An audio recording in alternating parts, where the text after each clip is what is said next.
परम सुखदं केवलं ज्ञानमूर्ति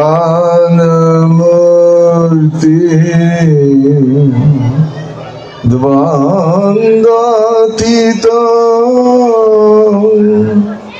गगन सदृशं तत्त्वमस्यादि लक्ष्यम्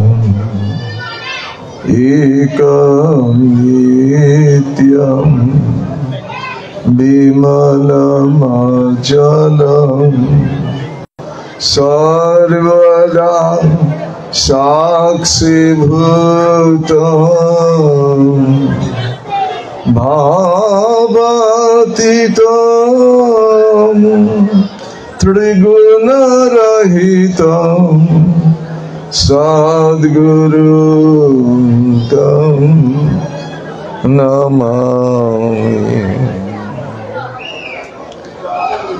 ॐ यस्माद्जातं जगत् सर्वं यस्मिन्नेव विलीयते येनेदं ध्यायते चैव तस्मै श्री गुरवे नमः। ॐ श्री गुरवे नमः। ॐ श्री गुरवे नमः। ॐ श्री गुरवे नमः।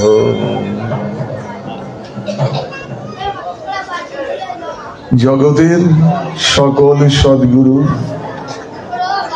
सकल इष्ट मंत्र सकल साध्य विग्रह समग्र विश्व ब्रह्मांड जार प्रतिरूप सेई ब्रह्मरूपी गुरु के प्रणाम कर। आजकेर এই ধর্মীয় সভার পরম সম্মানিত সভাপতি মহোদয়, মঞ্চে আসীন সমাজ সেবায় নিয়োজিত বিশিষ্ট অতিথিবৃন্দ, আজকের এই সভার সম্মানিত উপস্থিতি, শ্রী ভগবানের পরম আদরের সন্তান শ্রোত্রী নারায়ণ মণ্ডলী, সকলকে এই শুভ সন্ধ্যায় আমি শ্রদ্ধাব্রত প্রণাম জানাই। যেখানেই ভক্তগণ ভগবানের নাম গানের জন্য সমবেত হন, সেখানেই তীর্থের সৃষ্টি হয়। সেই তীর্থ অবগাহনের লক্ষ্যে আমি আজ আপনাদের সামনে উপস্থিত হয়েছি। যারা আমাকে এই সভায় আসার জন্য স্নেহ সূচক আমন্ত্রণ জানিয়েছেন, তাদের আন্তরিক কৃতজ্ঞতা জানাই। ভ্রাতা মাতা ভগ্নীগণ, এই সভায় অনেক শিশু কিশোর বালকেরা সমবেত হয়েছে। আমার কাছে খুব ভালো লাগছে। আমি জানি যে বাচ্চারা যে গোল করে তার জন্যে অভিভাবক শ্রেণীর যারা আছেন তারা বিরক্ত হন, কিন্তু এই শিশুদের, এই কিশোরদের, এই বালকদের ধর্মের দিকে টেনে আনা আমাদের সামাজিক দায়িত্ব। অবশ্যই আমাদেরকে এমন জীবন যাপন করতে হবে, এমন পরিমণ্ডল সৃষ্টি করতে হবে যেন প্রতিটি শিশু তার ধর্মকে জানতে পারে, ভগবানকে ভালোবাসতে পারে। আমরা এতক্ষণ পর্যন্ত এই সভার সম্মানিত স্বাগত বক্তা অত্র মন্দির কমিটির সুযোগ্য সাধারণ সম্পাদকের ভাষণ শুনেছি। এই মন্দির পরিচালনা কর্তৃপক্ষ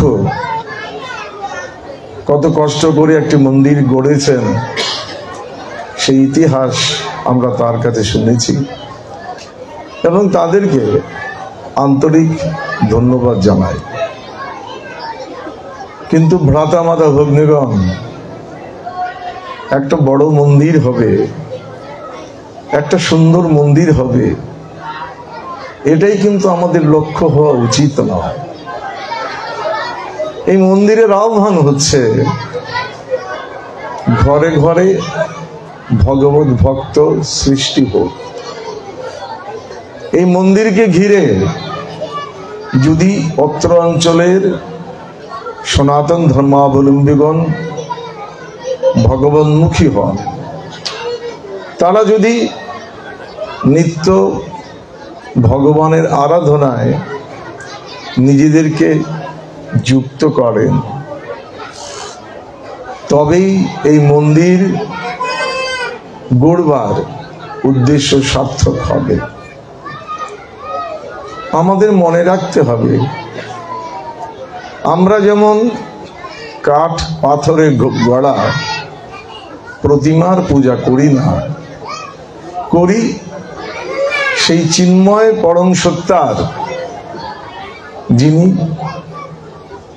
অনন্ত অসীম আনন্দ। তেমনি এই যতই সুন্দর হোক, ইট কাঠ পাথরের মন্দির আমাদের লক্ষ্য নয়। ঘরে ঘরে আমাদের মানব মন্দির সৃষ্টি করতে হবে। প্রত্যেকটি পরিবারের প্রত্যেক সজ্জন নিয়মিত ভগবত আরাধনা করে যেদিন নিজ জীবনকে মন্দির সম পবিত্র করবেন, নিজ জীবনকে ভগবত প্রেরণার উৎসরূপে সৃষ্টি করবেন, সেদিনই আমাদের মন্দির গড়া সার্থক হবে। ভ্রাতা মাতা ভগ্নীগণ, দুর্ভাগ্য যে আমরা আজ বহুদা বিভক্ত। এই মন্দির আহ্বান করবে, সবাই মিলিবে সবার সাথে, হাত মিলাইবে সবার হাতে, প্রাতেও দুপুরে দিবস রাতে, নাহি কবিরাম তার, এই হলো বাণী নবযুগ বিধাতা। আমাদের মধ্যকার যাবতীয় দূরত্ব, বিভেদ, বিচ্ছেদ আমাদেরকে ভুলতে হবে।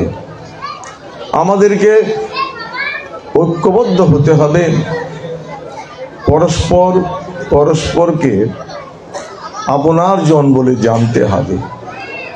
কিন্তু কথা বলে, বক্তৃতা দিয়ে বা বক্তৃতা শুনে আমরা বিভেদ ভুলতে পারবো না।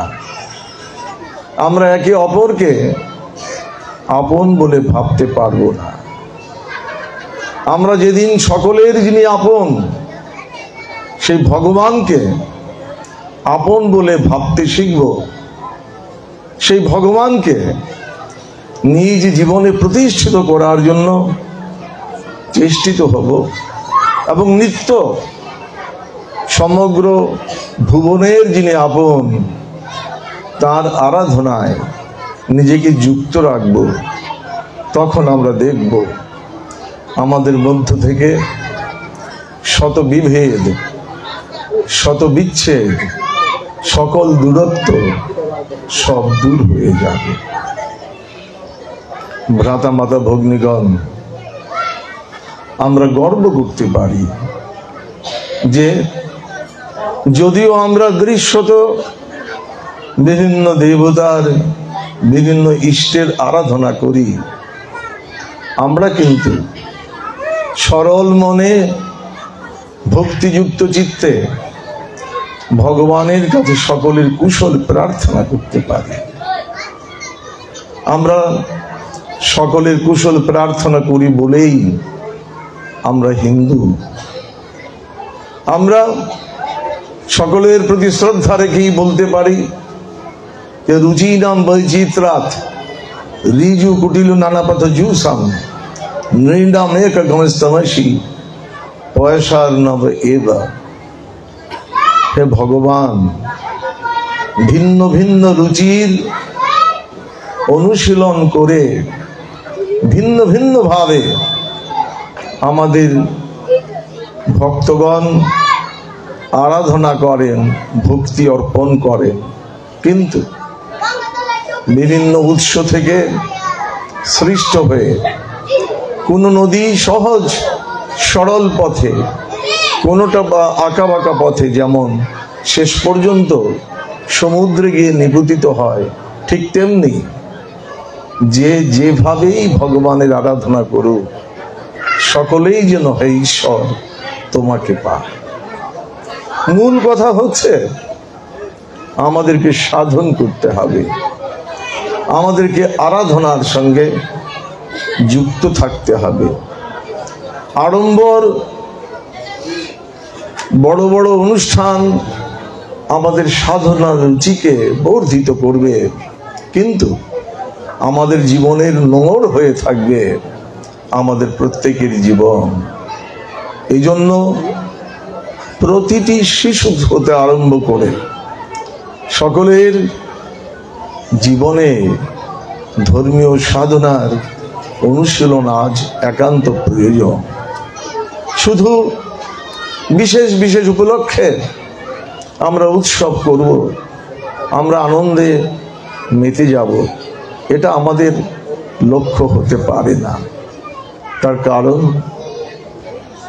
আমরা তো সকলেই শাস্ত্র পড়তে ভালোবাসি।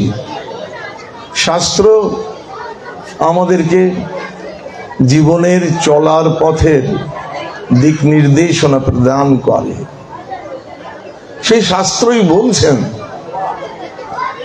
শ্রীমদ্ ভগবদ গীতায় শ্রী ভগবানের শ্রীমুখে, ইয়ৎ করোসি ইয়ৎ আসনাসি ইয়ৎ ইয়োহসি দদাসি যৎ ইয়ৎ তপস্যসি কন্তেয় তৎ কুরুষ্য মদর্পণম। হে আমার প্রিয়জন, হে আমার প্রিয় সন্তান, তুমি যা কিছু করো, যা কিছু তুমি আহার করো, যা কিছু তুমি হোম করো, যা কিছু তুমি পূজা করো, যা কিছু তুমি দান করো, তুমি আমাকে তা অর্পণ করো। অত্যন্ত সহজ, অত্যন্ত সরল এই নির্দেশনা, কিন্তু আমরা সেই কথাকে পালন করি না। হিন্দু ধর্ম পালন করতে হলেই আমাদেরকে জীবনের প্রতিটি কর্মে ভগবানকে স্মরণ করতে হবে। সব কাজকর্ম ফেলে আমরা ভগবত আরাধনায় মেতে থাকব, এই নির্দেশনা শ্রীমদ্ ভগবদ গীতায় দেয়া হয়নি। শ্রী ভগবান বলেছেন তোমরা যখন যা কিছু করো, এমনকি যখন নিজে খাও, তখনও তোমরা ভগবানকে স্মরণ করো। এই একটি সরল ধর্মচর্চা আমরা যদি পালন করতাম, আমাদের পিতামাতারা যদি এই প্রেরণা আমাদের সন্তানদেরকে দিতেন, তবে আমাদের সন্তানদেরকে যখন বলা হয় তোমার ধর্ম কি, তারা বলে আমি হিন্দু। তুমি কেন হিন্দু? এর উত্তর আমাদের ছেলেরা, আমাদের মেয়েরা দিতে পারে না। ভ্রাতা মাতা ভগ্নীগণ, ঘরে ঘরে আজ সেই স্বধর্মে বিশ্বাসী, স্বধর্মে অনুশীলনকারী মানুষ সৃষ্টি করতে হবে, তবেই আমাদের আয়োজন সার্থক হবে। আমরা অনেকেই মনে করি যে আমরা তো আমাদের ছেলে মেয়েদেরকে মানুষ করছি, কিন্তু কতটুকু মানুষ আমরা করতে পারছি তার কিছু প্রশ্ন আমাদের শাস্ত্রগুলো রেখে যায়। আমাদের ছেলেরা শিক্ষায় দীক্ষায় তারা বড় হচ্ছে, সম্পদে প্রতিপত্তিতে তারা বড় হচ্ছে। তখনই মনু সিংহ হয়তো বলেন, এবার মিলিয়ে দেখো তোমার ছেলে মেয়েকে তোমরা মানুষ করতে পেরেছি কিনা। বলছেন, আহার নিদ্রা ভয় মৈথুনাঞ্চ সমানম এতৎ পশুবি নরানম। আহার মানুষেরও থাকে, পশুরও থাকে। মানুষও ভয়কে সমীহ করে, পশু পক্ষীরাও ভয় পেলে তারা পালিয়ে যায়।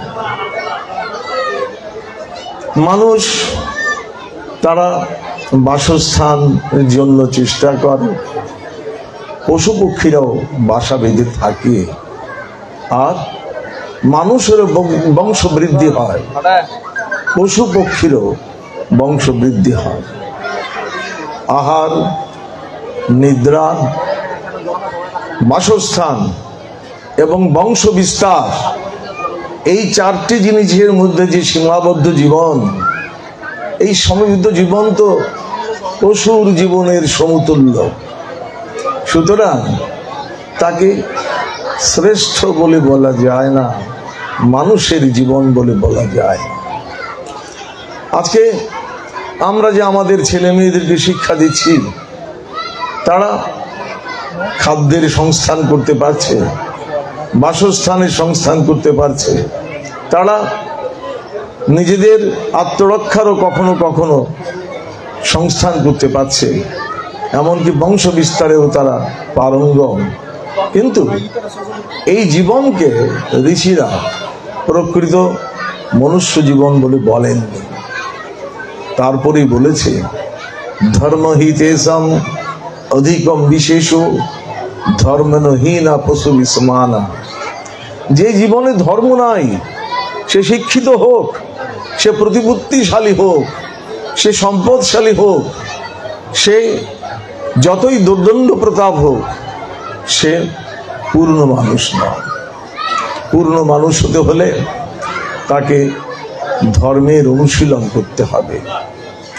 ভ্রাতা মাতা ভগ্নীগণ, এই ধর্মের প্রতি আমরা যুগ যুগ ধরে উদাসীন থেকেছি।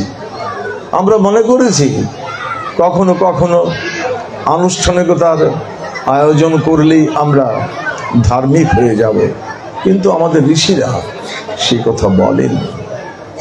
তারা বলছেন প্রকৃত ধর্ম করতে হবে। আজকে আমরা যখন পিতামাতাদের কাছে গিয়ে বলি যে আপনারা আপনাদের সন্তানদেরকে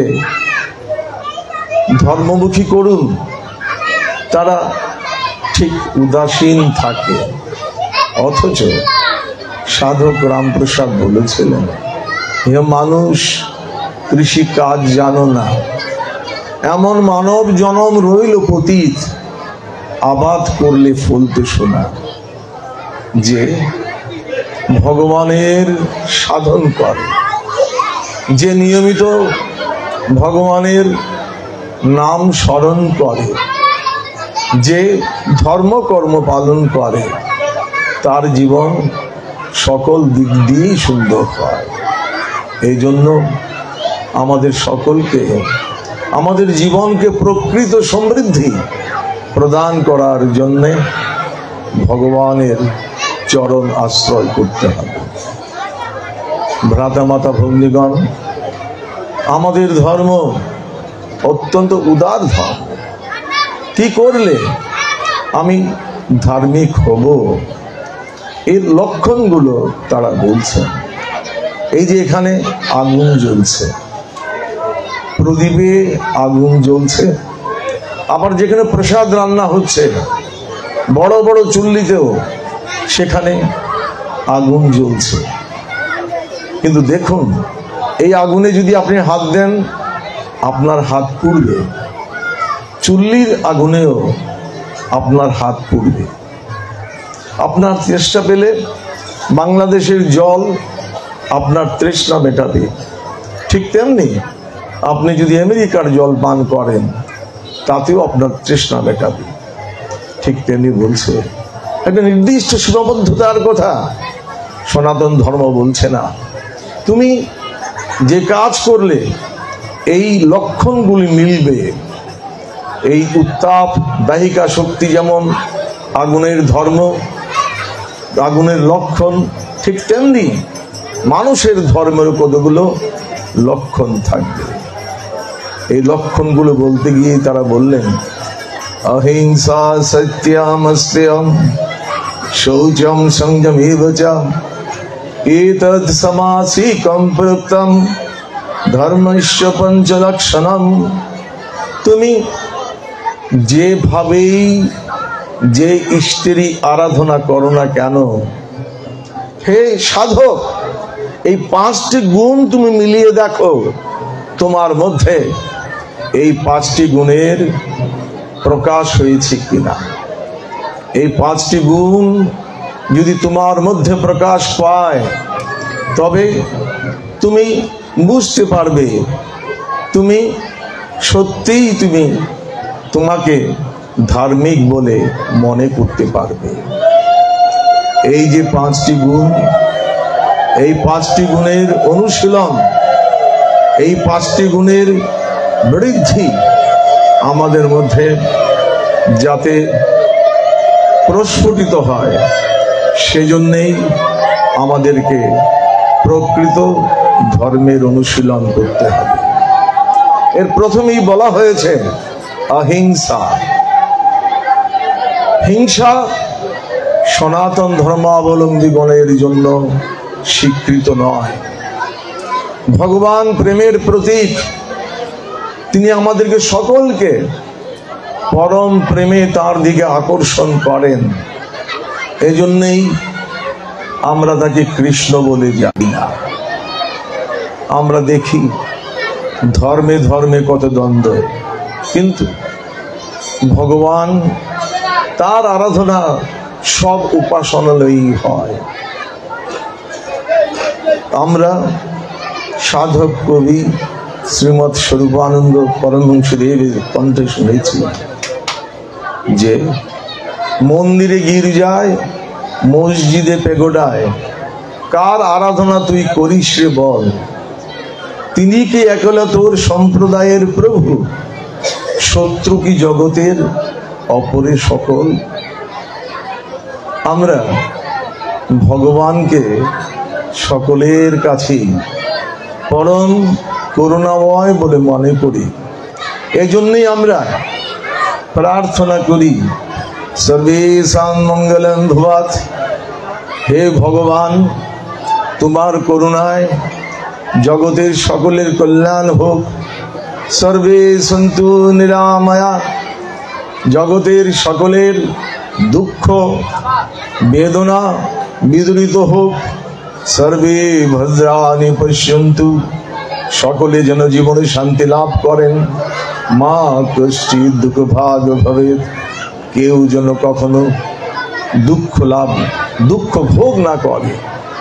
শুধু আমার ধর্মের মানুষ, আমার পথের অনুসারী, আমার সম্প্রদায়ের লোক, তারাই শান্তি পাবে, আর সবাই তারা দুঃখ পাবে, এই প্রার্থনা সনাতন ধর্ম কোনোদিন করে না।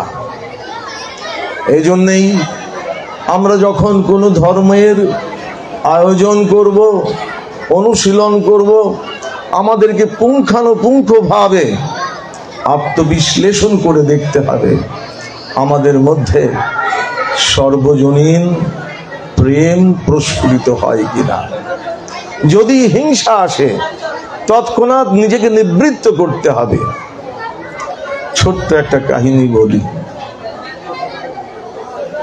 সীতা দেবী তিনি রাবণের হাতে বন্দী, তাকে উদ্ধার করতে হবে। শ্রীরামের নির্দেশে হনুমানজি সেই সাগর পেরিয়ে লঙ্কায় গিয়েছেন। তিনি সীতা দেবীর সন্ধান করছেন। শেষ পর্যন্ত দেখলেন গহীন বনে তিনি বন্দী। হনুমান তিনি বৃক্ষে বৃক্ষে চড়তে খুব অভ্যস্ত। তিনি এ গাছ থেকে সে গাছে যান, সে গাছ থেকে ও গাছে যান, কিন্তু দেখছেন কিছুতেই সীতা দেবীর কাছে যাওয়ার উপায় নেই। কারণ একেবারে সশস্ত্র প্রহরী বেষ্টিত সীতা দেবী, কিছুতেই তার কাছে যাওয়া যায় না। হনুমান বিভিন্নভাবে যাওয়ার চেষ্টা করছেন, পারছেন না। দিনটি কেটে গেল, রাত হয়েছে। এবার প্রহরীরাও নিশ্চিন্ত, এত বড় সাগর পেরিয়ে এই রাতে কে আর আসবে। কাজেই তাদের মধ্যে প্রহরায় ধীরে ধীরে শৈথিল্য আসছে। যতই তাদের মধ্যে শৈথিল্য আসছে, হনুমানজির চক্ষু তত তীক্ষ্ণ থেকে তীক্ষ্ণতর হচ্ছে। অনেক রাতে দেখা গেল প্রহরীরা শ্রান্ত ক্লান্ত অবস্থায় একে একে ঘুমিয়ে পড়ছেন, কিন্তু হনুমানজির এবার জাগার পালা। প্রহরীরা যখন ঘুমিয়ে গেছে, তখন হনুমানজি ধীরে ধীরে সীতা মায়ের কাছে যাওয়ার চেষ্টা করছেন। কিন্তু তিনি বাল্য ব্রহ্মচারী, তিনি সব সময়ই ব্রহ্মচর্য এবং সংযমকে অনুশীলন করেছেন। মায়েরা যখন ঘুমিয়ে পড়েছেন, তাদের বস্ত্র আর সুবিন্যস্ত নেই, তারা বিভিন্নভাবে এলিয়ে পড়ে আছেন। কিন্তু হনুমানকে তো যেতে হবে সেই মাতার কাছে। মায়েরা ঘুমিয়ে আছেন, এর মধ্যে দিয়ে সন্তর্পণে হনুমানজি এগিয়ে যাচ্ছেন। আর প্রথমেই প্রশ্ন করছেন, আমার মধ্যে কোনো পাপচিন্তা নাই তো? যখন নিশ্চিত হলেন যে তার অন্তর পাপমুক্ত, আরেকটি পা দিচ্ছেন।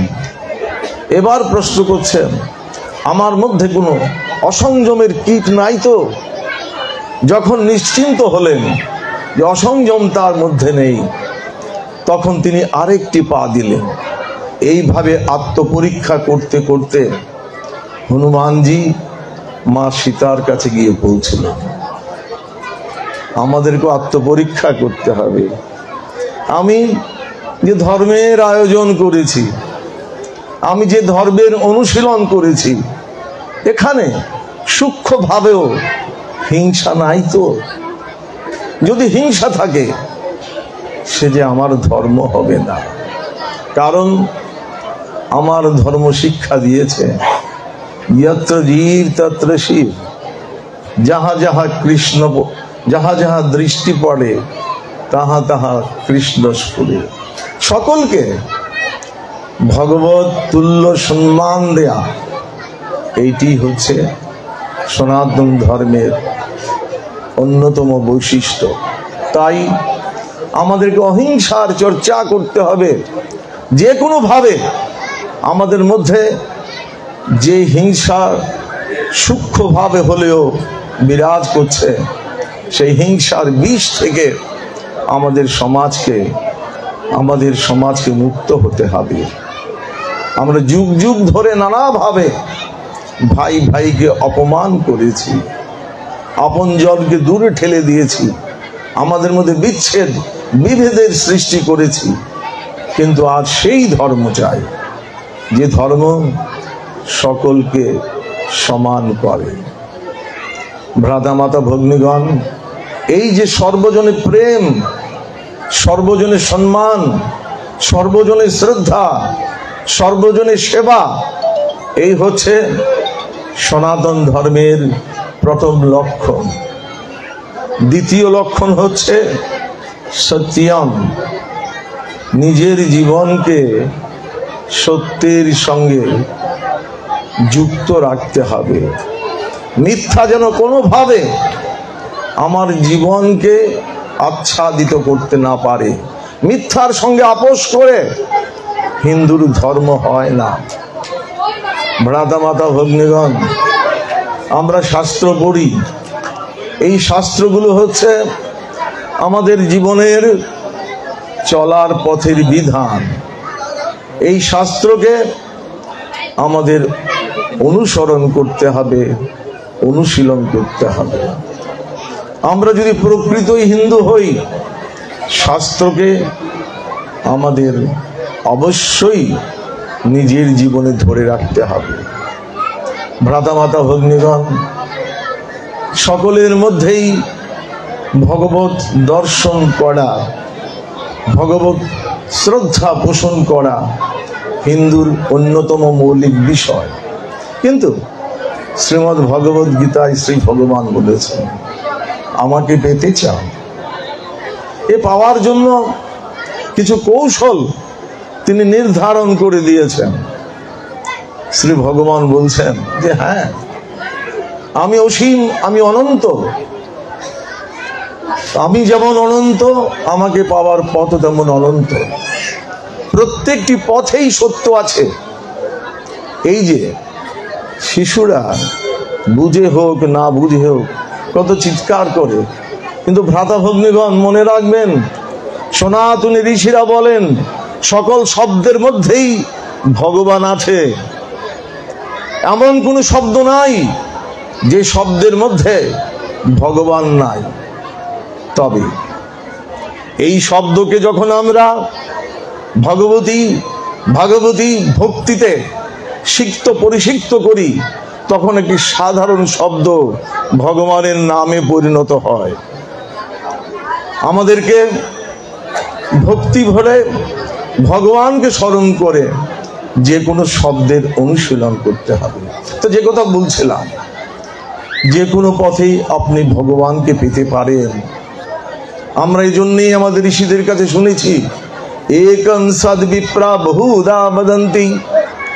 ভগবান তো এক, কেউ তাকে কালী রূপে পূজা করেছে, কেউ তাকে কৃষ্ণ ভাবে পূজা করেছে, কেউ তাকে শিব ভাবে পূজা করেছে, কেউ তাকে দুর্গা বলে পূজা করেছে। কিন্তু সব কিছুকেই সত্য বলে সনাতনী ঋষিরা স্বীকার করে।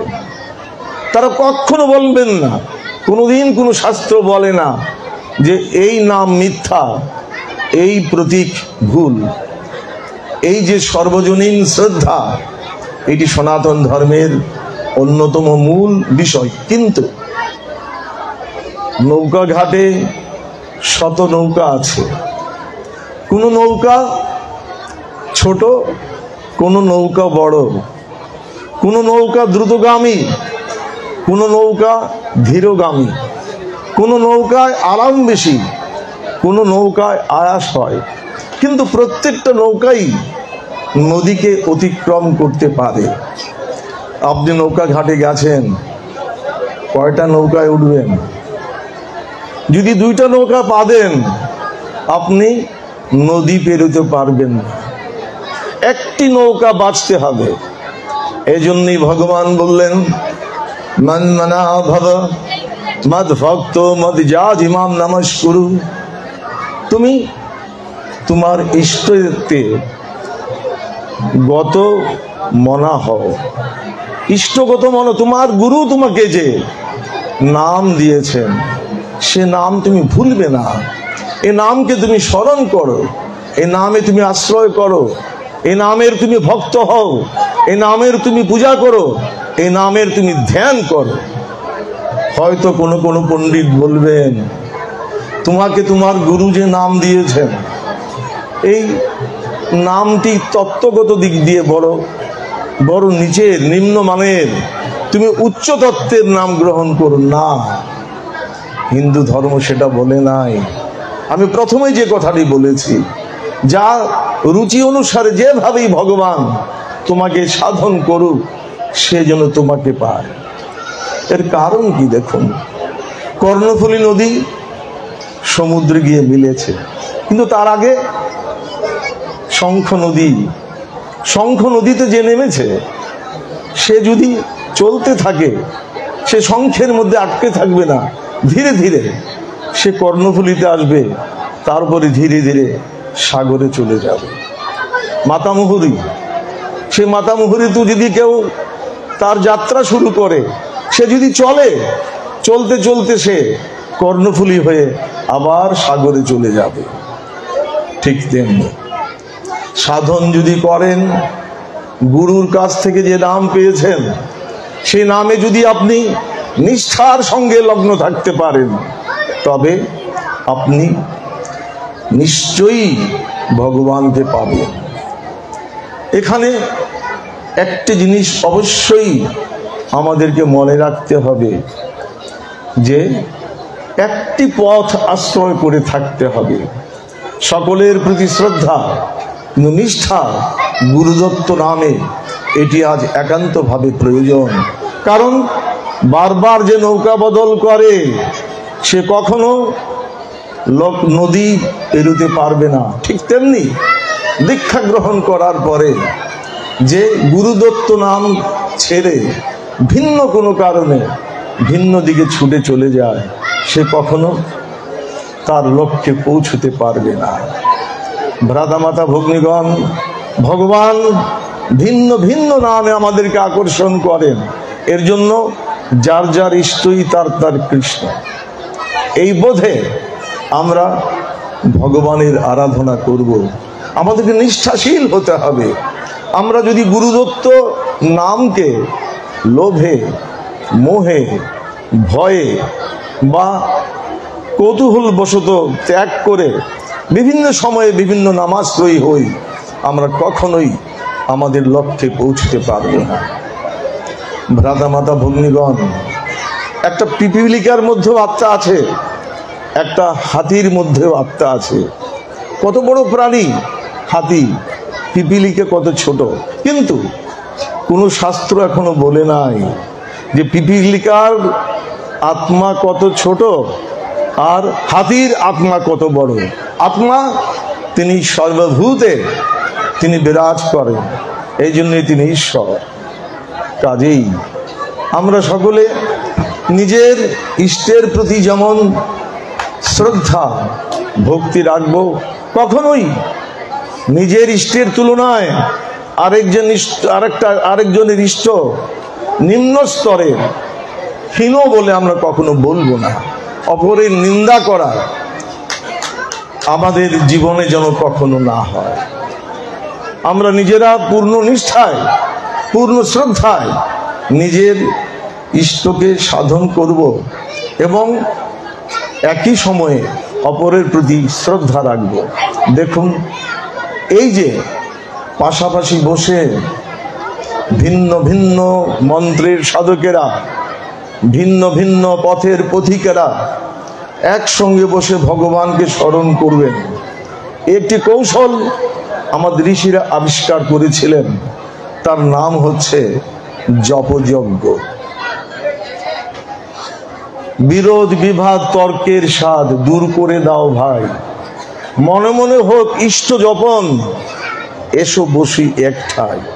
মনে করুন আসরে শৈব আছেন, শাক্ত আছেন, গাণপত্য আছেন, বৈষ্ণব আছেন, সকলে যদি তর্কের দিকে না গিয়ে সর্বজনে শ্রদ্ধা রেখে আমরা যার যার ইষ্ট নাম জপে রত হই, তবে আমরা দেখব যে সে অনন্ত ব্রহ্ম, অনন্ত যে ভগবান, তার কৃপায় আমাদের মধ্যে এক বিশাল আত্মীয়তা শুরু হয়েছে, সৃষ্ট হয়েছে।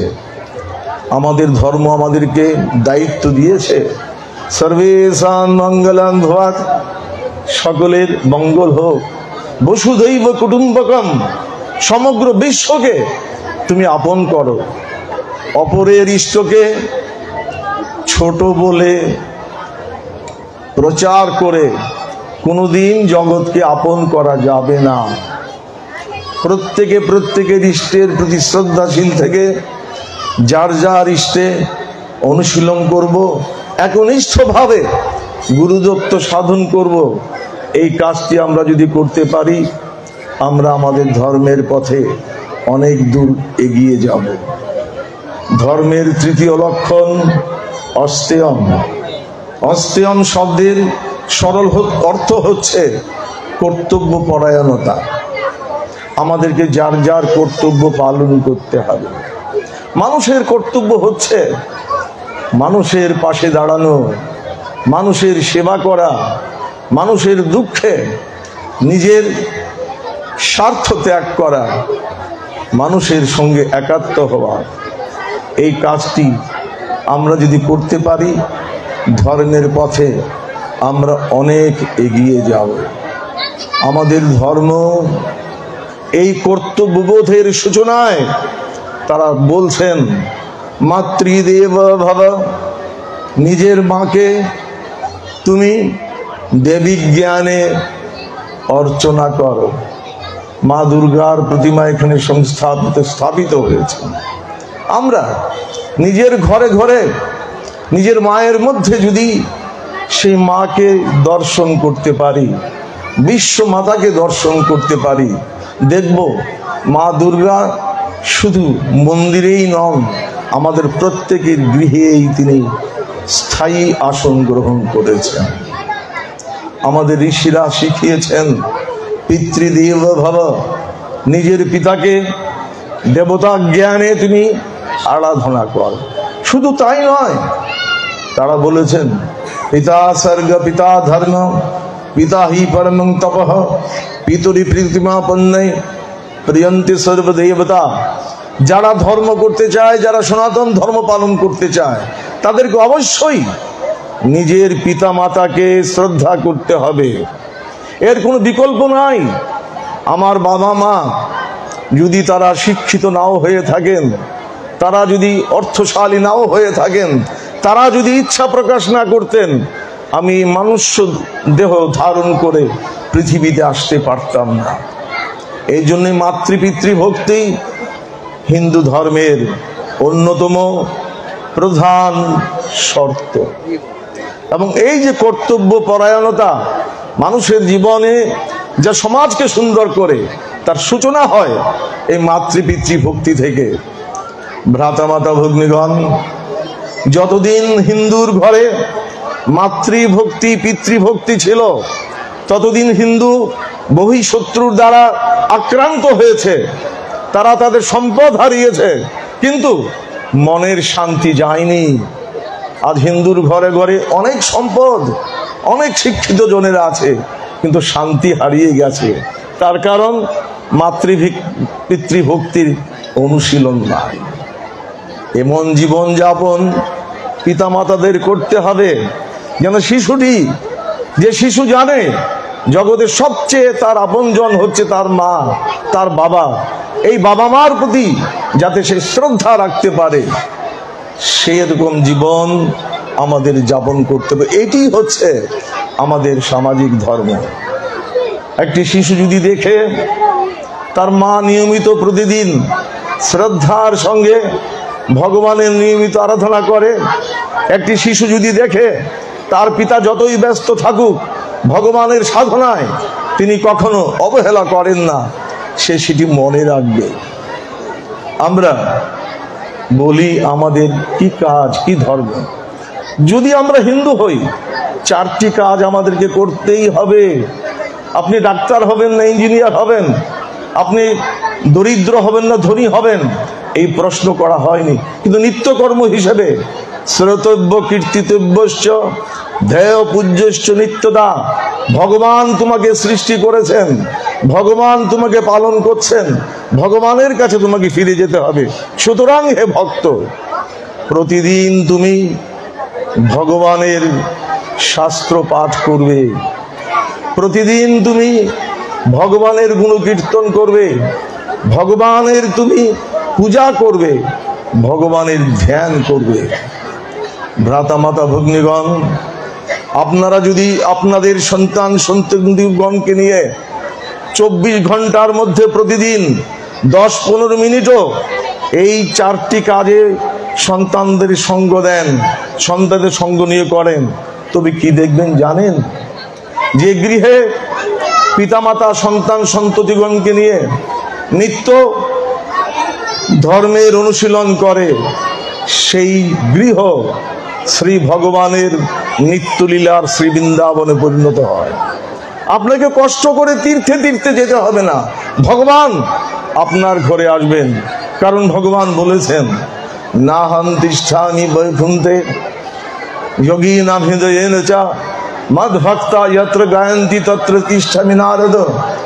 যোগীদের হৃদয় আমাকে ধরে রাখতে পারে না, বৈকুণ্ঠাদির লোক আমাকে ধরে রাখতে পারে না। যেখানে আমার ভক্তগণ একত্রে আমার আরাধনা করে, সেখানে আমি থাকি। যেই গৃহে মাতা পিতা সন্তান সন্ততিগণকে নিয়ে প্রতিদিন ভগবানের গুণকীর্তন করে, ভগবানের পূজা করে, সেই গৃহ নবদ্বীপ ধামে, সেই গৃহ ভগবানের নিত্যলীলার তীর্থে পরিণত হয়। সুতরাং আমাদেরকে 2-4টি দিন শুধু উৎসবে ব্যস্ত থাকলে হবে না, প্রতিদিন যাতে আমাদের ছোট্ট ছোট্ট সোনামণিদেরকে নিয়ে আমরা সাধন করতে পারি, ভগবানের পূজন করতে পারি, ভগবানের গ্রন্থ পাঠ করতে পারি, সেই জন্য আমাদের চেষ্টা করতে হবে। এই যে কর্তব্যপরায়ণতা, এটি হচ্ছে সনাতন ধর্মের 3য় লক্ষণ। 4র্থ লক্ষণ হচ্ছে সুচিতা। ভগবান কোথায় থাকেন? ভগবান সর্বভূতে হৃদয়ে নিত্য অবস্থান করেন। এই শরীরটি হচ্ছে ভগবানের মন্দির। একটা পশুর আহার বিহার, তার শয়ন, তার বসন, আর মানুষের জীবন চর্চার মধ্যে পার্থক্য থাকবে। প্রত্যেকে পবিত্র জীবন যাপন করবেন, সুচিতার অনুশীলন করবেন। এই সুচিতা আমাদের জীবনের, আমাদের ধর্মের 4র্থ লক্ষণ। আর 5ম লক্ষণ হচ্ছে সংযম। আমাদেরকে জানতে হবে কোথায় থামতে হয়। ভগবান আমাদেরকে ইন্দ্রিয় সমূহ দিয়েছেন, এই ইন্দ্রিয় সমূহ দিয়ে আমরা ভালো কাজ করতে পারি, আবার ভোগের প্রভাবে আমরা খারাপ কাজেও আমরা নিরত হই। এই যে অভ্যাস, আমি ভালো কাজ করব, যে শক্তি আমার ইন্দ্রিয় সমূহের মধ্য দিয়ে বিকশিত হচ্ছে, সেই শক্তি যাতে অপব্যয়িত না হয়ে সৎ কাজে, মানুষের কল্যাণে, ভগবানের কল্যাণে তা যাতে নিয়োজিত থাকে, সেজন্য তাকে সংযত করা, এইটি আমাদের 5ম ধর্ম। এই যেমন ধরেন কর্ণফুলী নদীর কথাই বলছিলাম, শত শত বর্ষ ধরে এই অববাহিকায় নদীর জল বয়ে চলেছে। বিজ্ঞানীরা কি করলেন? কাপ্তাই বাঁধ দিলেন। বাঁধ দেওয়ার ফলে উজানে প্রবহমান জল ফুলে ফেপে উঠল, বিরাট জলাধারের সৃষ্টি হলো। সেখানে বিদ্যুৎ সৃষ্টি হলো, যে বিদ্যুৎ আমাদের গ্রামকে আলোকিত করে। সেখানে মৎস্যের চাষ হয়েছে, সেই জল ব্যবহার করে সেখানে কৃষিকর্মে যুক্ত করা হয়েছে। আমার এই যে দেহ নদী, এই যে ইন্দ্রিয় সমূহ তার স্বাভাবিক নিয়মে বিনষ্টের দিকে গিয়ে চলেছে, তাকে যদি সংযমের বাঁধে বাঁধা যায়, তবে এই সাধারণ জীবনে অফুরন্ত জ্ঞানের সৃষ্টি হবে, অফুরন্ত কর্মশক্তির সৃষ্টি হবে, অফুরন্ত সেবাদানের রুচি সৃষ্টি হবে। এইভাবে সংযম সাধারণ জীবনকে মহত্বে মহিয়ান করে। ভ্রাতা মাতা ভগ্নীগণ, আপনি কার পূজা করবেন? কালীর পূজা করবেন না কৃষ্ণের পূজা করবেন? আপনি সেই প্রশ্নের জন্য আপনার হিন্দুত্ব নির্ভর করবে না। আপনি যদি প্রেমিক হন, আপনি যদি সত্যশীল হন, আপনি যদি কর্তব্যপরায়ণ হন, আপনি যদি সুচিতার অনুশীলন করেন এবং আপনি যদি সংযমী হন, এই 5টি গুণের অনুশীলন যদি আপনার থাকে, আপনি প্রকৃত ধার্মিক হতে পারবেন। সুতরাং আপনি কোন গুরুর শিষ্য, আপনি কোন পথের পথিক, সেইটি প্রশ্ন নয়। আমাদের প্রাণের জিজ্ঞাসা হবে, এসো ভাই, আমাদের আহ্বান হবে, আসো আমরা সকলে হিংসা ভুলে সর্বভূতকে নিজেদের আপন বলে করতে পারি। এসো আমরা সত্যকে জীবন দিয়ে গ্রহণ করতে পারি। সত্যম সতসু সদা ধর্ম, সত্যম ধর্ম সনাতন। কোনো যত সুন্দর করে বলেই হোক, আমরা মিথ্যাকে কোনোদিন সত্য বলে গ্রহণ করব না। আসো আমরা কর্তব্যপরায়ণ হই, আসো আমরা শুচি শুদ্ধ জীবনের অধিকারী হই, আসো আমরা সংযমী হই। এইভাবে পরিপূর্ণ ধর্মের অনুশীলন করে আমরা প্রত্যেকের আপন হই। এই আপনত্বই হিন্দু ধর্ম, হিন্দু ধর্মই আপনত্ব। এই কোটি কথা বলেই আমি আমার বক্তব্য শেষ করছি এবং সবার শুভ উদ্বোধন ঘোষণা করছি। হরি ওম।